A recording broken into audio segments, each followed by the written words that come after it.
1910년 앙리 마티스의 춤과 음악이 파리 살롱 도톤에서 비난받는다. 1910년은 마티스에게 여러모로 좋지 않은 해였습니다. 아버지의 사망과 더불어 그의 오랜 후원자였던 러시아의 세르게이 슈킨 역시 세간의 비난으로 인해 마티스에게 등을 돌린 상황이었습니다. 일전에 슈킨은 마티스에게 대작 2점을 주문했고 그림을 확인하기 위해 파리에 도착했는데 마티스가 그린 춤과 음악에 대한 대중의 분노가 워낙 거세서 슈킨은 작품을 구매하지 않기로 결정합니다. 그렇게 모스크바로 돌아오던 슈킨은 죄책감에 시달렸는지 다시 마티스에게 그림을 구매하겠다고 연락하지만 마티스는 이미 마음의 상처를 입고 말죠. 1905년에 야수파 스캔들로 인해 단련된 마티스도 이런 상황은 쉽지 않았을 겁니다. 아마 여러분들에겐 대중의 비난이 이해되지 않으실 수도 있는데요. 막말로 현대미술이 현대미술한 거 아닌가? 하고 생각하는 게 오늘날의 상식이죠. 따라서 당시의 상황을 이해할 필요가 있을 것 같습니다. 당시 사람들은 후기 인상주의에서 야수주의, 입체주의에 의해 촉발된 재현의 위기를 겪고 있었어요. 즉, 그림이 대상을 완벽하게 재현해야 하며 재현의 차등에 따라 곧 좋고 나쁜 그림의 격이 결정된다는 개념 자체가 위협받고 있었던 것이죠. 이 때문에 당시 사람들은 장식적 특성이 프랑스 미술의 위대한 전통을 회복시킬 것이라 기대했다고 하는데요. 마티스는 장식성을 완전히 반대한다는 듯 춤과 음악을 내놓으면서 장식적인 패너라라고까지 주장합니다. 하지만 이 그림은 벽에 걸어두면 편안하고 안정감을 주는 그런 장식적 그림이 아닙니다. 오히려 색채의 강렬한 대비나 춤에서 드러나는 인물들의 역동성은 반장식적이라고 봐야 할 것 같아요. 사람들의 눈엔 이런 마티스가 자기들을 기만하는 것처럼 보였을 겁니다. 하지만 아이러니하게도 마티스는 장식의 출현을 예고하는 작품을 만들기도 했는데요. 이후 제작될 콜리오르의 프랑스식 창문 같은 작품이 그 예입니다. 이 작품은 춤과 음악에서 인물을 제거하고 가로선을 세로선으로 90도 돌린 것 같은 인상을 주죠.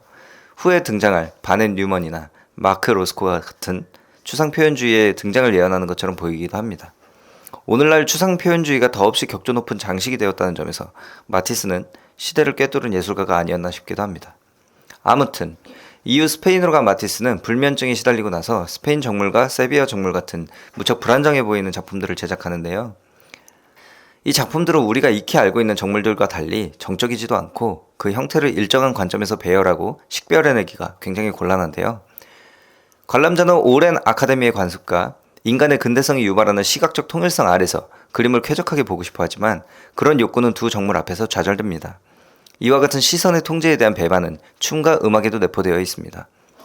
이 두 작품 같은 경우는 원화의 크기가 4m가 넘기 때문에 한눈에 형상을 담아내기가 불가능하고요. 따라서 인간 육안의 초점을 통해서 전체를 한눈에 넣는 감상이 불가능합니다.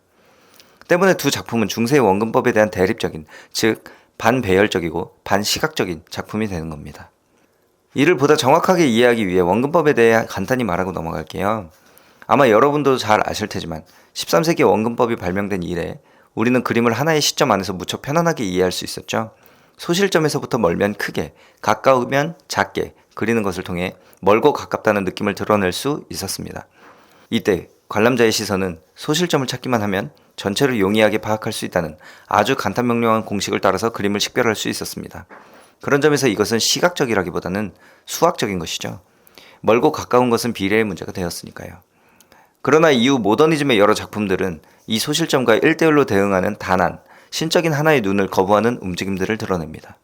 피카소의 큐비즘이 대표적이지만 마티스의 그림은 캔버스의 크기를 극대화함으로써 신적인 듯했지만 실제로는 지극히 인간적이었던 단일 시점을 해체합니다. 마티스는 이런 시각의 분산을 목표로 하고 있었고 그것을 자기 표현에서 핵심이라고까지 주장했었습니다. 다음은 마티스의 화가 노트 중 일부 발췌인데요. 내게 있어 표현은 인간의 표정이나 격렬한 행위에서 발견되는 열정에 머물지 않는다. 내 그림의 배열 전체가 표현적이다. 형상들이 점유한 장소와 그것을 둘러싼 텅 빈 공간, 비례, 그 모든 것은 나름의 역할을 담당한다. 정리하자면 마티스에겐 그림의 내용보단 그림의 형식이 중요했던 것입니다. 이제 마티스는 표현과 장식은 하나라는 상황까지 치닫는데요. 이 명제가 실현된 작품은 빨간색의 하모니라고 보면 될 것 같습니다. 이 작품에서 전방위로 굽이치고 휘어져 나가는 구성들로 인해서 관람자는 회화 표면에 자신의 시선을 안착시키는 데 굉장한 어려움을 겪게 되는데요. 여기서 장식들은 특정 대상을 아름답게 꾸미고 돋보이게 한다기보다는 전체를 회방 놓는 데 쓰이는 것처럼 보입니다. 장식이 거추장스러울 정도로 돌출되면서 제 스스로의 시각적 특징을 형성하고 불온함을 표현하는 데까지 도달하는 거죠. 그림이 나를 거리로 내몰았어 라는 말까지 했을 정도로 각종 비난을 시달렸던 마티스. 그렇지만 이젠 불멸의 거장이 되었죠. 그런 점에서 훌륭한 예술은 동시대적 비난과 스캔들에 휘말리면서 예술가를 파멸시키는 대가로 그들의 그림을 구원하는 것인지도 모르겠습니다.